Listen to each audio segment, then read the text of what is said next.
नमस्कार दोस्तों, मेरे best LIC plan YouTube channel पर आपका स्वागत है। दोस्तों, हमें अभिकर्ता मित्रों को आपस में एक दूसरे से अपने अपने एक्सपीरियंस शेयर करते रहना चाहिए और अपने आइडियाज जो हैं एक दूसरे को बताते रहना चाहिए। ऐसा माना जाता है कि आप मुझे 1 रुपया दो और मैं आपको 1 रुपया दूं तो हम दोनों के पास 1-1 रुपया रहेगा। लेकिन अगर आप मुझे एक आइडिया दो और मैं आपको एक आइडिया दूं तो हम दोनों के पास 2-2 आइडिया हो जाएंगे।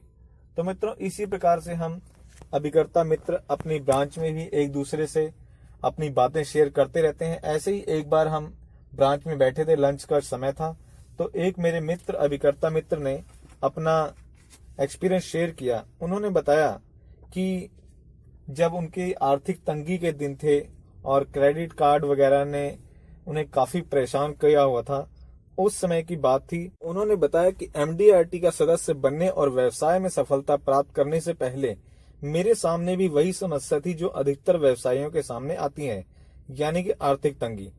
हालांकि बैंक से उन्होंने भी क्रेडिट लिया हुआ था, क्रेडिट कार्ड बनवाया हुआ था, फिर भी वो पूरा नहीं पड़ता। यहाँ तक कि बैंक के बहुत बार कहने पर भी क्रेडिट कार्ड का बिल भी नहीं चुका पाता था।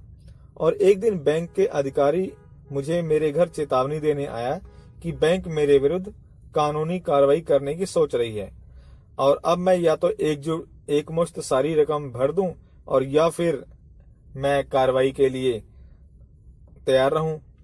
तो मैंने बैंक अधिकारी से कहा कि जब मेरे पास पूरा क्रेडिट कार्ड का बिल चुकाने के पैसे ही नहीं है तो भला मैं पूरी रकम कैसे भर सकता हूं। उन्होंने सुझाव दिया कि मैं हर महीने 1,000 रुपए भरूं। अगर मैं इस तरह से सहमत हूं तो मुझ पर कार्रवाई नहीं की जाएगी, कोई भी कानूनी कार्रवाई वो मेरे ऊपर नहीं की जाएगी। और इसके अलावा बाद में जब मेरा बिल चुकता हो जाएगा तो वो मुझे दोबारा से क्रेडिट कार्ड दोबारा से दिलवा। मैंने उनका सुझाव मान लिया, लेकिन मैं सोच रहा था कि मैं 1,000 रुपए हर महीने अब कहाँ से निकालूंगा, इतनी तंगी में कैसे मैं हर महीने भरूंगा।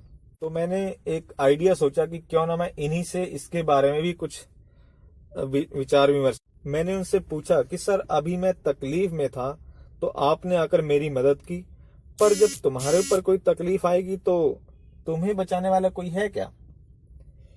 उन्होंने पूछा कि कैसी तकलीफ की बात करो। मैंने जवाब दिया कि कल भगवान न करे तुम्हें कुछ हो गया और तुम पूरी तरह से अपंग हो गए तो बैंक क्या तुम्हारी सेवानिवृत्ति तक तुम्हें पैसे देता रहेगा, पेमेंट करता रहेगा, तनख्वाह देता रहेगा? जवाब मिला कि नहीं। तो फिर तुम्हारे मासिक खर्च जो तुम्हारे हैं, जो तुम आज उठा रहे हो, उसका पैसा कहाँ से आएगा? उन्होंने कुछ सोचते हुए जवाब दिया कि मालूम नहीं। तो आपके बाद आपके परिवार जो आपको इतना प्रिय है वो किसका मुंह देखेगा? उन पर तो आर्थिक संकट ही टूट पड़ेगा। जब मेरे सामने समस्या थी तो आपने आकर मुझे सुझाव दे दिया। अब मेरे पास भी आपके लिए, आपके ना रहने पर या अपंग हो जाने पर उस घड़ी के लिए एक आपके लिए मेरे पास सुझाव है। और मैंने उन्हें जीवन लक्ष्य पॉलिसी के बारे में बताया और उन्होंने इसे समझते हुए 5,000 रुपए मंथली प्रीमियम में मुझे उसी समय दी। तब उन बैंक के अधिकारी ने मुझे कहा कि सर, जब तुम जैसे लोगों को जो अपने बैंक के कर्जे को चुका नहीं पा रहे थे, मैं उनसे मिलने आता हूं तो हमेशा मुझे लगता है कि कोई समस्या मेरे पास तो है ही नहीं, समस्या तो केवल दूसरों को ही पेश आती है, लोग ही परेशान हैं। तुमने मुझे एक अच्छी सीख दी। आज मैं बहुत खुश हूं कि मैंने तुमसे ये पॉलिसी ली। मैं तुमसे कर्जा वसूलने आया था पर तुम्हारा जवाब नहीं, तुमने अपनी इस योजना से मुझे बचा लिया। और मैं तुमसे 1,000 रुपए महीने वसूलने की योजना बनाकर आया था और लेकिन तुमने उल्टा मुझसे 5,000 रुपए मंथली ले लिए। तुम सचमुच में एक अच्छे एजेंट हो। यह उस बैंक ऑफिसर के मेरे बारे में राय थी। दोस्तों, अगर उसमें मेरा वह मित्र ऑफिसर के आने पर घबरा जाता या इस वजह से शर्मिंदगी महसूस करता कि मुझ पर कानूनी कार्रवाई करने आया था, तो क्या वो उसे पॉलिसी बेच पाता?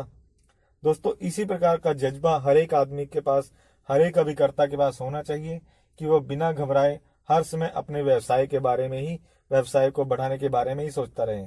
तो दोस्तों, आप भी इस प्रकार से, इस तरीके से यूज करके इस आइडिया को आप भी अपने व्यवसाय में आगे बढ़ सकते हैं। तो दोस्तों, आज की इस वीडियो में इतना ही। कल फिर मिलेंगे एक नई वीडियो में नई जानकारी के साथ। तब तक के लिए दोस्तों नमस्कार, धन्यवाद, जय हिंद।